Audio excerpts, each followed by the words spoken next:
ચાલો આજે आपण બનાવીએ છીએ દેશી ચણા, મજેદાર મસ્ત મસાલાવાળા, એકદમ સૂકા બેલ જેવું ખાવાના.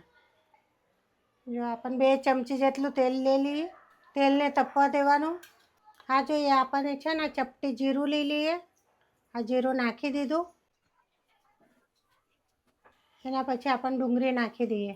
એક નાની ડુંગળી કાપેલી છે. આ ડુંગળીને સારી રીતે જરાક પકવા દેવાની. આ જો આપણે 10 થી 15 કઢી પત્તા નાખી દઈએ એમાં. હવે આપણે નાખીએ છીએ ટામેટાં. ટામેટાને કાપીને મૂકેલા હતા. ટામેટાને બે આવી રીતે સોતરવા દેવાનું.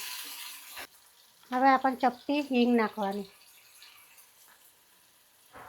ચપટી હળદર નાખવાની, સ્વાદ અનુસાર મીઠું નાખવાનું. પછી આપણે જરાક ધાણા જીરું નાખી દેવાનું. 1 ચમચી જેટલી લાલ મરચું નાખવાનું. અને આપણો કાંદા મસાલા તૈયાર જ છે.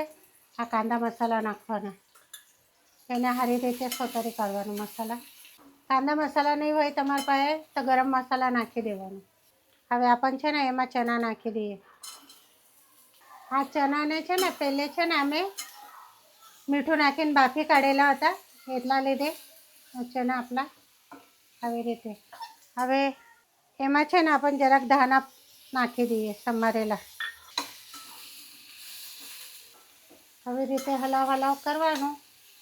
2 થી 3 મિનિટ સુધી આપણે હલાવ કરીએ છીએ ચણાને, એટલે સારી રીતે મસાલા એનામાં મળી જાય. જો તમને ફોટલીની ખાવા જોઈએ હોય તો ચટાકા પટાકાવાળી વસ્તુ, ચણા બહુ ફાઇન હોય એટલે જલ્દી બી બની જાય. 2 મિનિટમાં વાર બી નહીં લાગે.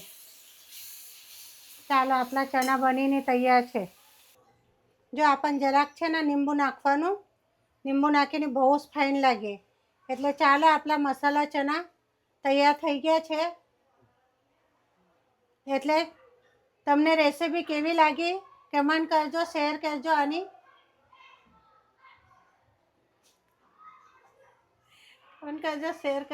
લાઈક કરજો.